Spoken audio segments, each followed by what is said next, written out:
ಬರ್ತದ. ಈ ಜಗತ್ ಅನ್ನೋದು ಒಂದು ಬಳವಲ್ಕಾಯಿ ಆದಷ್ಟಕತಿ. ಈ ಭೂಮಂಡಲ ಅನ್ನೋದು, ಈ ಪೃಥ್ವಿ ಅನ್ನೋದೇ ಒಂದು ಬಾರೆಹಣ್ಣಿನಷ್ಟು ಕಾಣ್ತದೆ. ಕೊನೆಗೆ ಇನ್ನೂ ನಮ್ ಮನಸ್ಸು ವೃತ್ತಿ ಬ್ರಹ್ಮಾಕಾರವಾದಂಗೆಲ್ಲ ಆ ಜಗತ್ತೇ ಉಳಿಯುವುದಿಲ್ಲ.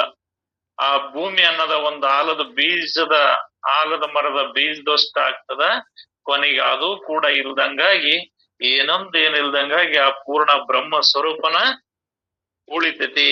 ಆ ಬ್ರಹ್ಮ ಸ್ವರೂಪವೇ ತಾನಾಗ್ತತಿ.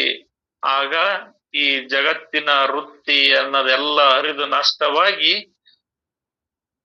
ಆ ನಿರ್ಗುಣ ಆತ್ಮನೇ ತಾನ ಅನ್ನೋದು ಪ್ರಕಟ ಆಗ್ತತಿ. ಯಾವಾಗಂದ್ರ ನಮ್ ಮನಸ್ಸು ವಿಶಾಲ ಆದಂಗೆಲ್ಲ ಆ ಬ್ರಹ್ಮ ಸ್ವರೂಪವೇ ಆಗಿ ಹೋಗ್ತದೆ.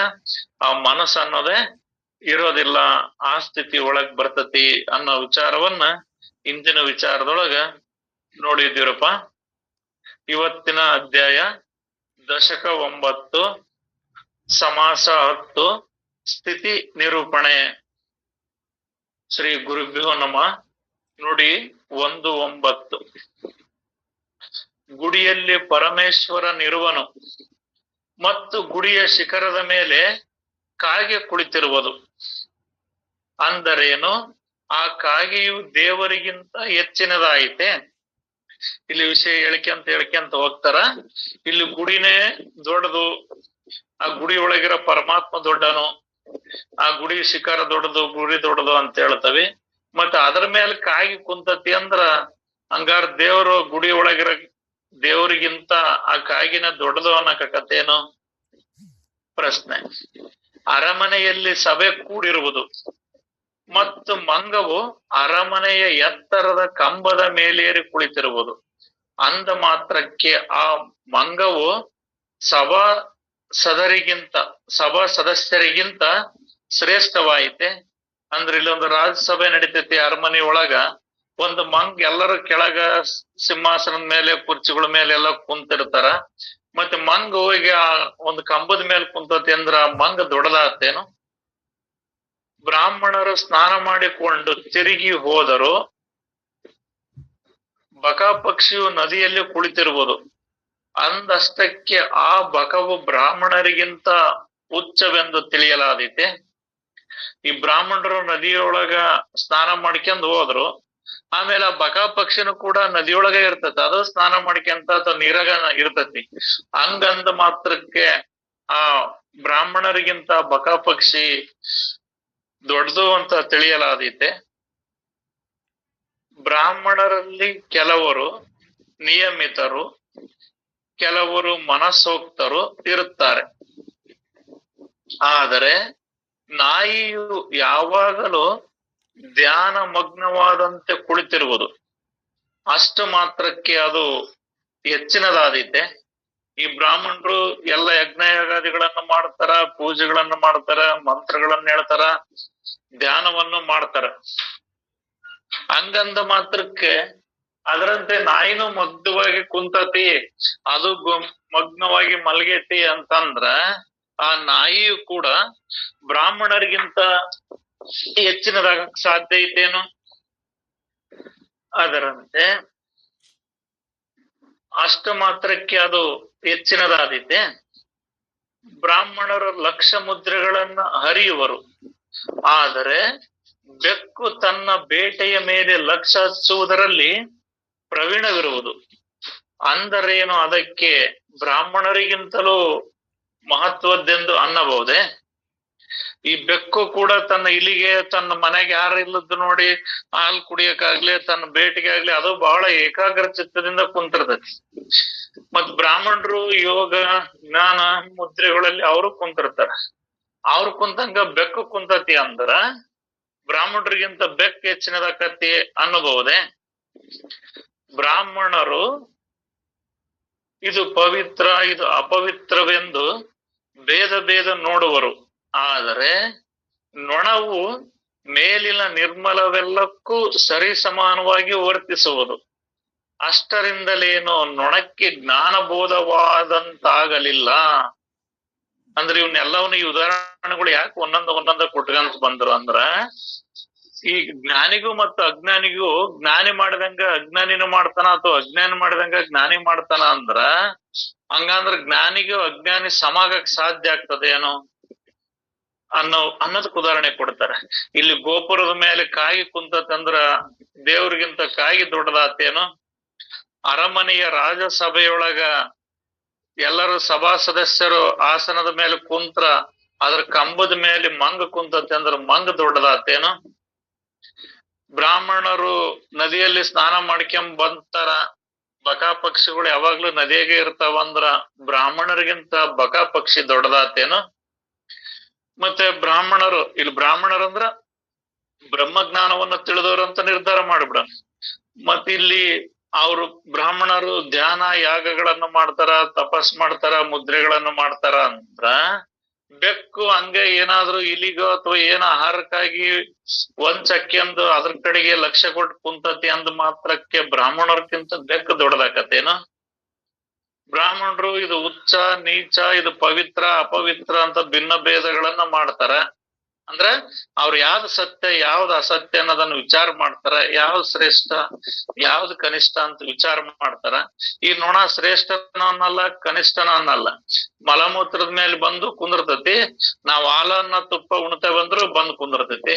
ಹಂಗಾರ್ರಿ ನೊಣಕ್ಕ ಯಾವ್ದು ಭೇದ ಭಾವ ಇಲ್ಲ, ಇದಕ್ ಸಮಬುದ್ಧಿ ಐತಿ ಅಂದು ಈ ಬ್ರಾಹ್ಮಣರಿಗಿಂತ ಜ್ಞಾನಿಗಳಿಗಿಂತ ನೊಣನ ದೊಡ್ಡದು, ಅದಕ್ಕ ಜ್ಞಾನೋದಯ ಆಗತ್ತಿ ಅಂತ ಅನ್ನಕ್ಕಾಗ್ತದೇನು? ಒಬ್ಬ ನೀಚ ಮನುಷ್ಯನು ಒಳ್ಳೆಯ ನಯವಾದ ಬಟ್ಟೆ ಧರಿಸಿದ್ದರು ಹಾಗೂ ಪರಮಾತ್ಮನು ಅರಬೆತ್ತಲೇ ಇದ್ದರು, ಅವರಿಬ್ಬರಲ್ಲಿ ಯಾರು ಶ್ರೇಷ್ಠರೆಂದು ಪರೀಕ್ಷಕರಿಗೆ ಆಗಲೇ ಗೊತ್ತಾಗುವುದು.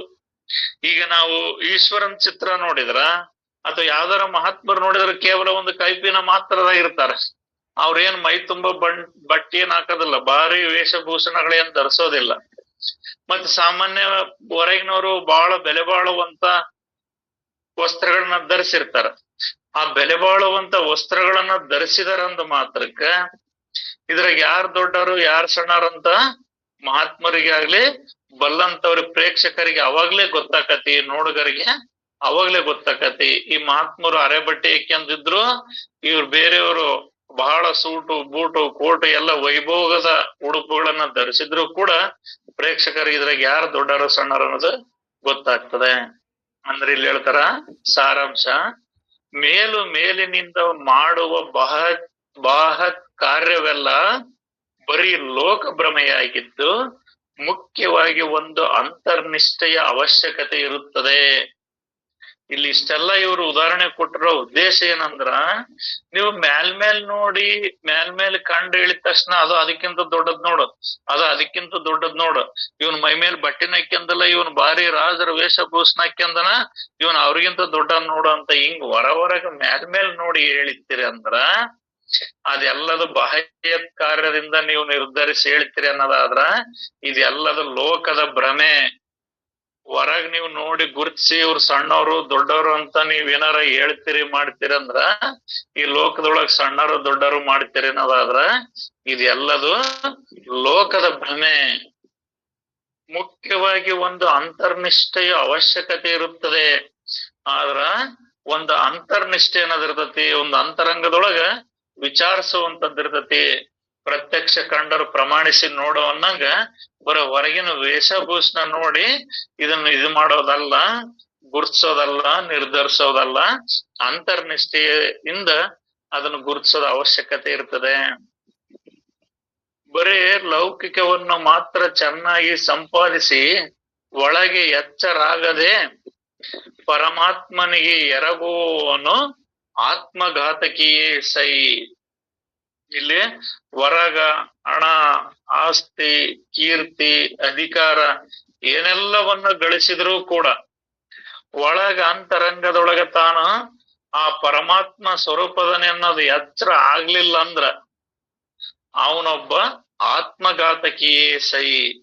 ಮತ್ತಿಲ್ಲ ಆತ್ಮಘಾತಿಕೆ ಸೈ ಅಂತಂದ್ರ ಈ ನಾವೆಲ್ಲರೂ ಎಷ್ಟೋ ಜನ್ಮ ಜನ್ಮಾಂತರಗಳಿಂದ ಇದಾಗಿ ಬಂದತಿ.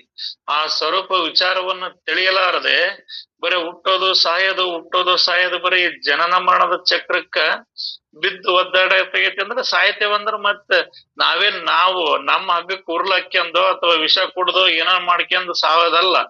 ಈ ವಿಷಯ ವಾಸನೆಗಳಿಗೆ ಸತ್ರು ಕೂಡ ಅದು ಸಾವೇ. ಹಂಗ ವಿಷಯ ವಾಸನೆಗಳಿಗೆ ಸಾಯ್ತವಲ್ಲ, ಅದನ್ನ ಇಲ್ಲಿ ಆತ್ಮಘಾತಕಿ ಸೈ. ಯಾರು ತನ್ನ ಪಾರಮಾರ್ಥ ವಿಚಾರವನ್ನ ತಿಳಿದಿರಲ್ವೋ, ತಾನ್ ಯಾರಂತ ತಿಳಿದಿರಲ್ವೋ, ಕೇವಲ ಹೊರಗಿನ ಸರ್ವ ಸುಖಭೋಗಗಳೇ, ಇಂದ್ರಿಯ ಸುಖಭೋಗಗಳೇ ಸತ್ಯ ಅಂತ ತಿಳಿದಿರ್ತಾರಲ್ಲ, ಇಂಥವ್ರೆಲ್ಲರೂ ಆತ್ಮಘಾತಕಿಯೇ ಸೈ. ಯಾಕಂದ್ರ ಅವ್ರು ಇದು ಜನನ ಮರಣದಿಂದ ಬಿಡುಗಡೆ ಆಗ್ಬೇಕಂದ್ರ ಪಾರಮಾರ್ಥ ಜ್ಞಾನವನ್ನ ತಿಳಿಬೇಕಾಗೈತಿ. ತಾನ್ ಯಾರು ಅಂತ ತಿಳಿಬೇಕಾಗೈತಿ. ತಾನ್ ಯಾರು ಅಂತ ತಿಳಿದು ಆ ಸ್ವರೂಪವೇ ತಾನು ಅಂತ ತನ್ನ ಆ ಸ್ವರೂಪದೊಳಗ ಉಳಿದನಂದ್ರ ಆತ ಪರಮಾತ್ಮ ಆಗಕ್ ಸಾಧ್ಯ ಐತಿ. ಇಲ್ಲಿ ಹಿಂದಿನ ನುಡಿಯೊಳಗ ಅದನ್ನ ಹೇಳಿದ್ರು. ನೀವ್ ಹೆಂಗ ಪರಮಾತ್ಮ ಆಗ್ಬೇಕಾಗ್ತದ ಅಂದ್ರ ಮನಸ್ಸು ವಿಶಾಲ ಆಗ್ಲಿ. ವಿಶಾಲ ಆಗ್ತಾ ಆಗ್ತಾ ಆಗ್ತಾ ಬ್ರಹ್ಮವನ್ನ ವಿಚಾರ ಮಾಡ್ತಾ ಮಾಡ್ತಾ ಮಾಡ್ತಾ ಆ ಮನವೇ ಬ್ರಹ್ಮ ಆಗಿ ಹೋಗ್ತದೆ. ಆ ಬ್ರಹ್ಮ ಆಗಿ ಹೋಗ್ತಂದ್ರ ಆ ಬ್ರಹ್ಮ ಸ್ವರೂಪವೇ ನೀನಾಗ್ತೀಯ. ಹಂಗ ವಿಚಾರ ಮಾಡದೆ ಅಖಂಡವಾಗಿದ್ದನ್ನ ಅಖಂಡವಾಗಿ ವಿಚಾರ ಮಾಡದೆ ಕೇವಲ ಖಂಡವಾಗಿ ವಿಚಾರ ಮಾಡ್ಕ್ಯಂತ ವಿಷಯ ವಾಸನದೊಳಗೆ ಬಿದ್ದು ಹೋಗ್ತೀವಿ ಅಂದ್ರ ಅದೊಂದು ಆತ್ಮಘಾತಕಿಯೇ ಸೈ. ದೇವರನ್ನು ಭಜಿಸಿದರೆ ದೇವಲೋಕ ಪ್ರಾಪ್ತವಾಗುವುದು, ಪಿತೃಗಳನ್ನು ಭಜಿಸಿದರೆ ಪಿತೃಲೋಕ ಪ್ರಾಪ್ತವಾಗುವುದು, ಮತ್ತು ಭೂತಗಳನ್ನು ಭಜಿಸಿದರೆ ಭೂತಲೋಕ ಸಿಗುವುದು. ಮನುಷ್ಯರು ದೇವ ಪಿತ್ರಾದಿಗಳಲ್ಲಿ ಯಾರನ್ನ ಭಜಿಸುವರೋ ಆಯಾ ಲೋಕಗಳಿಗೆ ಹೋಗುವರು, ಮತ್ತು ನಿರ್ಗುಣವನ್ನು ಭಜಿಸಿದರೆ ಸ್ವತಃ ನಿರ್ಗುಣವೇ ಆಗುವರು. ಯಥಾಮತಿ ತಥಾಗತಿ ಅನ್ನಂಗೆ ಯಾವ್ದು ಬಾಯಿಲಾಡ್ತವೋ ಅದೇ ಆಗ್ತದೆ ಅಂತ. ಇಲ್ಲಿ ನಾವ್ ಯಾವ್ದನ್ನ ಅಂಬಲಿಸ್ಕೊಂಡು, ಯಾವ್ದನ್ನ ಆಶ್ರಯಿಸ್ಕೊಂಡು, ಯಾವ್ದನ್ನ ನಂಬ್ಕೊಂಡು ಹೋಗ್ತಾವ ಅದೇ ಆಗೋದ್ರಲ್ಲಿ ಸತ್ಯ. ಅದ್ರಾಗ ಮತ್ತೊಂದು ಅನುಮಾನದ ಮಾತೇ ಇಲ್ಲ. ಈಗ ಯಾರು ಏನೇನು ಮಾಡ್ಬೇಕಂತ ಹೊಂಟಿರ್ತಾರೋ, ಏನೇನು ಭಾವನೆಗಳನ್ನ ತುಂಬಿರ್ತಾರೋ ಆ ಭಾವನೆಗಳು ಶರೀರ ಸತ್ತೋಗ್ತದ. ಆ ಭಾವನೆಗಳು ಸತ್ತೋಗಿರೋದಿಲ್ಲ. ಶರೀರ ಸತ್ತಿರ್ತತಿ, ಆ ಸೂಕ್ಷ್ಮ ಶರೀರ ಆಗಿರ್ತಕ್ಕಂಥ ಮನಸ್ಸು ಸತ್ತಿರೋದಿಲ್ಲ. ಆ ಮನಸ್ಸು ಆ ವಾಯುವಿನ ಮುಖಾಂತರ ನಮ್ಮ ಯಾವ ಬಯಕೆಗಳು ಇರ್ತಾವೋ, ಸೂಕ್ಷ್ಮವಾಗಿ ಯಾವ ಸ್ಥಿತಿ ಇರ್ತತೋ, ಯಾವ ಬಯಕೆಗಳು ಇರ್ತಾವೋ, ಯಾವ ಸಂಕಲ್ಪಗಳು ನಮ್ಮೊಳಗ ದೃಢವಾಗಿ ಉಳಿದಿರ್ತಾವೋ ಆ ಸ್ಥಿತಿಗೆ ಹೋಗ್ತದೆ. ನೀವು ಪಿತ್ರಾದಿಗಳಲ್ಲಿ ಮೋಹವನ್ನ ಇಟ್ಟದ್ದ ಅನ್ನೋದ ಅವ್ರನ್ನ ಭಜಿಸಿದ್ರೆ ಅಲ್ಲಿಗೆ ಹೋಗ್ತೀರಿ. ದೇವರನ್ನ ಭಜಿಸಿದ್ರೆ ದೇವಲೋಕಕ್ಕೆ ಹೋಗ್ತೀರಿ. ಮತ್ ಭೂತಗಳನ್ನ ಭಜಿಸಿದ್ರ ಭೂತ ಲೋಕಕ್ಕೆ ಬರ್ತೀರಿ. ಇಲ್ಲಿ ಭೂತಗಳು ಅಂತಂದ್ರ ಇದೇ ಈ ಪಂಚಭೂತಗಳೊಳಗ ನಾವು ಇದೇ ಸತ್ಯ, ಇದೇ ಇಂದ್ರಿಯ ಸುಖಭೋಗಗಳೇ ಸತ್ಯ, ದೇಹವೇ ಸತ್ಯ, ಇದ್ರಾಗ ಇರ್ತಕ್ಕಂಥದ್ದ ಇದೇ ಸತ್ಯ ಅಂತಂದ್ರ ಮತ್ತೆ ಇದೇ ಸ್ಥಿತಿಗೆ ಇಲ್ಲಿಗೆ ಬರ್ಬೇಕಾಗ್ತದ. ಮತ್ ಇವನ್ನ ಯಾರ್ಯಾರು ಯಾವ್ಯಾವ ಭಜಿಸ್ತಾರೋ, ಪೂಜಿಸ್ತಾರೋ, ಆರಾಧಿಸ್ತಾರೋ ಆಯಾ ಲೋಕಗಳಿಗೆ ಹೋಗ್ತದೆ. ಅವೆಲ್ಲವನ್ನು ಬಿಟ್ಟು ನಿರ್ಗುಣವನ್ನು ಭಜಿಸಿದರೆ ಸ್ವತಃ ನಿರ್ಗುಣವೇ ಆಗುವರು.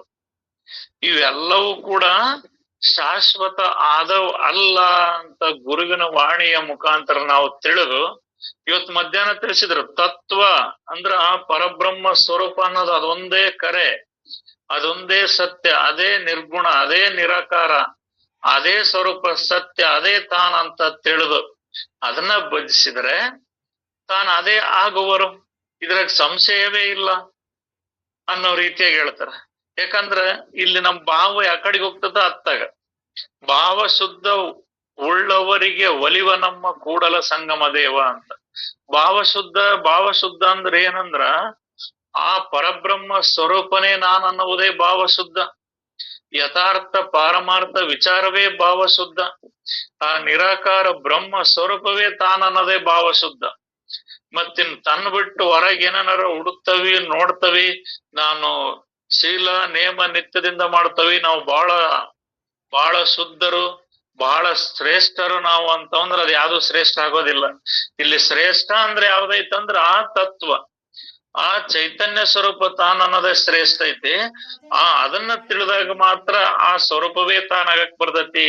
ಯಾಕಂದ್ರ ಆ ಬಯಲು ವಿಚಾರವನ್ನು ತಿಳಿತಾ ತಿಳಿತಾ ತಿಳಿತಾ ಹೋದ್ರ ಬಯಲಾಗ್ತದ.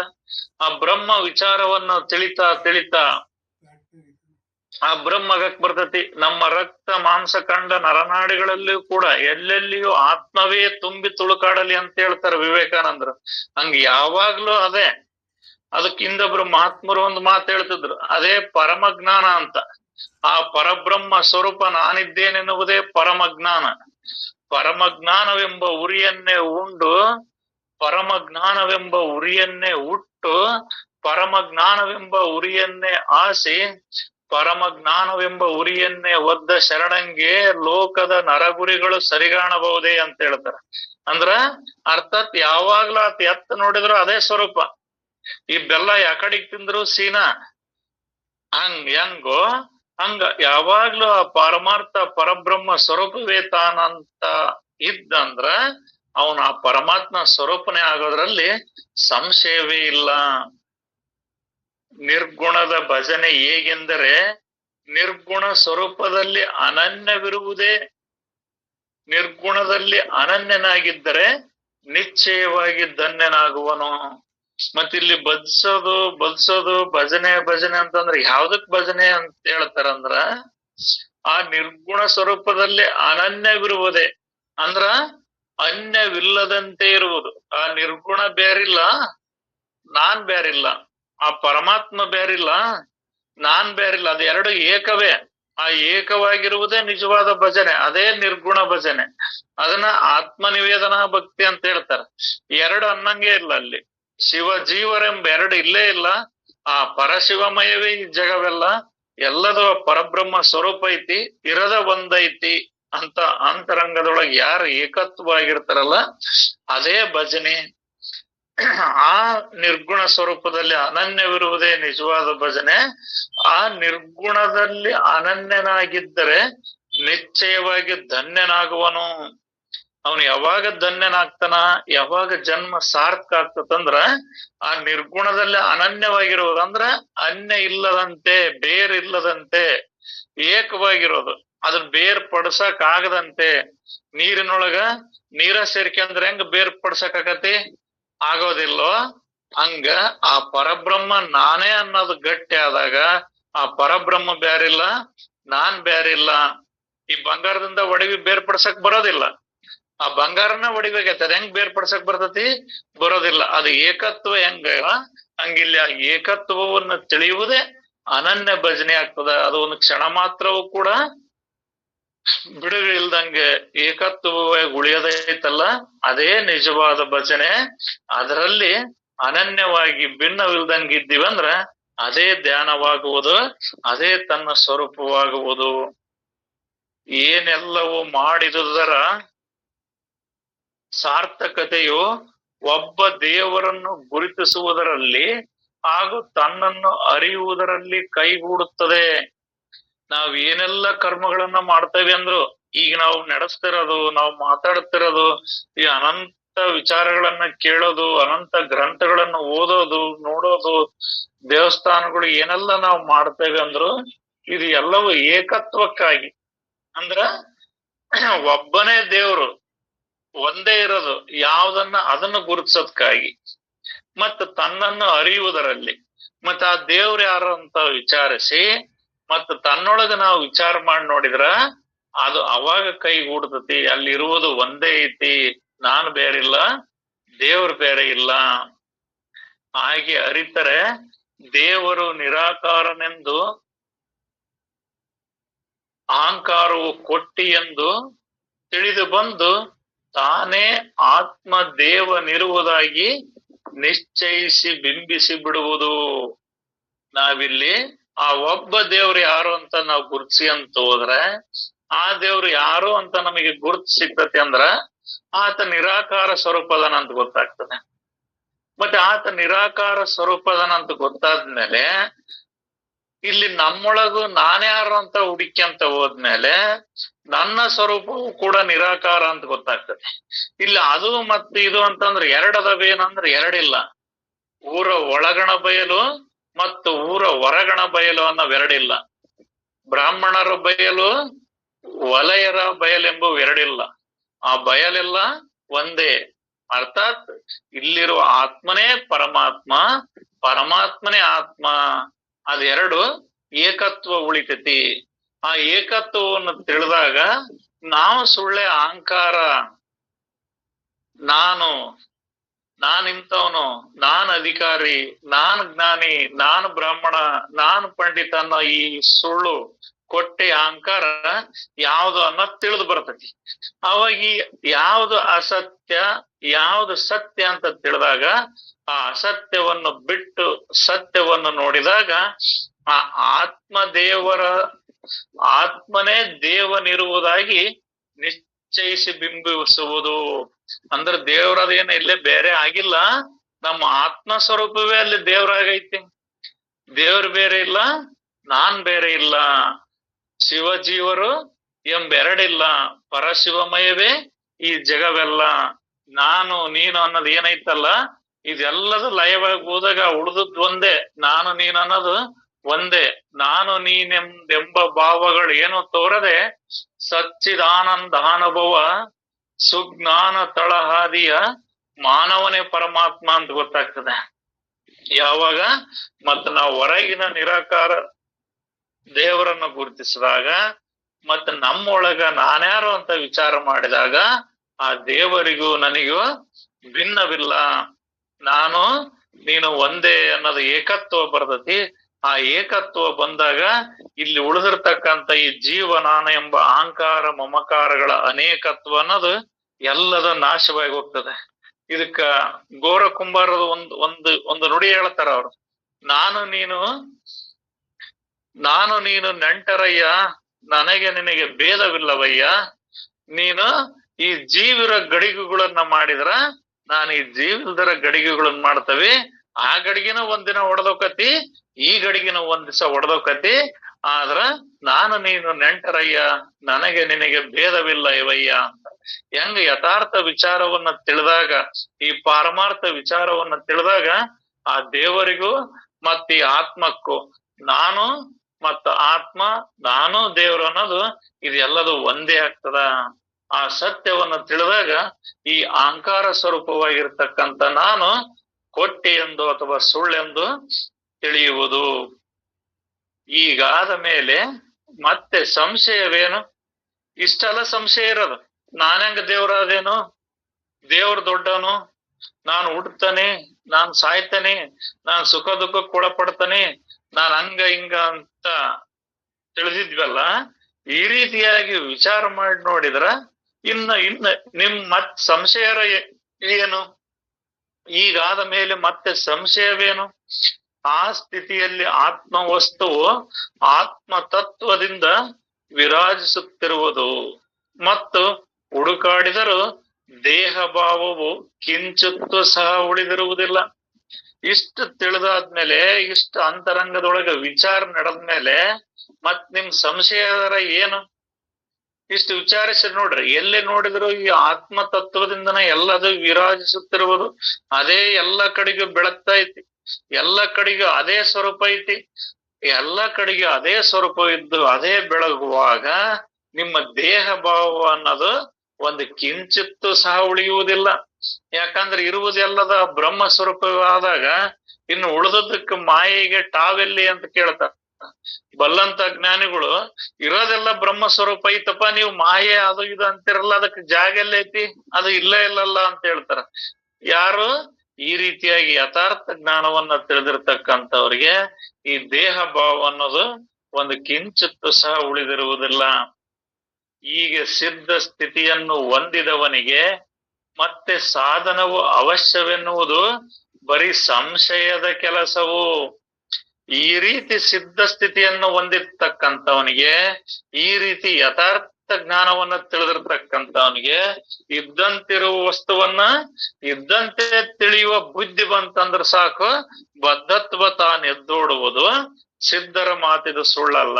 ಹಿಂಗ್ ಬದ್ಧತ್ವ ಎದ್ದು ಹೋದ್ಮೇಲೆ, ಅರ್ಥಾತ್ ತಾನು ಆ ಪರಬ್ರಹ್ಮ ಸ್ವರೂಪನೇ ಇದ್ದೇನೆ ಅನ್ನೋದು ಗಟ್ಟಿ ಆದ್ಮೇಲೆ, ಮತ್ ಈ ಸಾಧನೆ ಅಂತ ಏನ್ ಹೇಳ್ತಿರಲ್ಲ, ಇದು ಬರೀ ಸಂಶಯದ ಕೆಲಸವು ಮಾಡೇ ಪಡಿತೇನೆ, ನೋಡೇ ಪಡಿತೇನೆ, ನಡೆದೇ ಪಡಿತೇನೆ, ನುಡ್ದೇ ಪಡಿತೇನೆ ಅಂತ ಏನನ್ನಾರ ನೀನ್ ಹೇಳಕ್ ಹೋಗಿಯಲ್ಲ, ಇದು ಸಂಶಯದ ಮಾತಾಗ್ತದ. ಪರಿಪೂರ್ಣ ವಿಚಾರವನ್ನ ತಿಳಿದಾಗ ಆ ಪರಿಪೂರ್ಣ ಸ್ವರೂಪವೇ ತಾನಾದಾಗ ಈ ಸಿದ್ಧ ಸ್ಥಿತಿಯನ್ನು ಹೊಂದಿದವನಿಗೂ ಮತ್ತು ಸಾಧನವು ಅವಶ್ಯವೆನ್ನುವುದು. ಸಿದ್ಧ ಸ್ಥಿತಿಯನ್ನು ಹೊಂದಿದವನಿಗೂ ಮತ್ತೆ ಸಾಧನವು ಅವಶ್ಯವೆನ್ನುವುದು. ಯಾರು ಯಥಾರ್ಥ ಜ್ಞಾನವನ್ನು ತಿಳಿದು ತನ್ನ ಸ್ವರೂಪವೇ ತಾನಾಗಿರ್ತಕ್ಕಂಥವನಿಗೆ ಮತ್ ನೀವೇನ್ರ ಸಾಧನೆ ಪಾದನೆ ಮಾಡ್ಬೇಕ್, ನೀನ್ ಅದನ್ ಮಾಡಿದೀಯೇನ್, ಇದನ್ ಮಾಡಿದೀಯೇನ್, ನೆಟ್ಟಿಗ್ ನೀನ್ ಬ್ರಹ್ಮ ಅಂದ್ರ ಆತೇನ್, ಹಂಗಂದ್ರ ಹಿಂಗಂದ್ರ ಅಂತ ಏನಾರ ಹೇಳ್ತೀರಂದ್ರ ಅದು ಸಂಶಯದ ಕೆಲಸ ಆಗ್ತದೆ ಅನ್ನೋ ವಿಚಾರವನ್ನ ಇಲ್ಲಿ ತಿಳಿಸ್ತಾರ ಅಪ್ಪಾಜಿ. ಸಮಯ ಆಯ್ತ್ರಪ್ಪ. ಎಲ್ಲರಿಗೂ ಶರಣಾರ್ಥಿ ಅಪ್ಪಾಜಿ. ಉಳಿದಿದ್ದು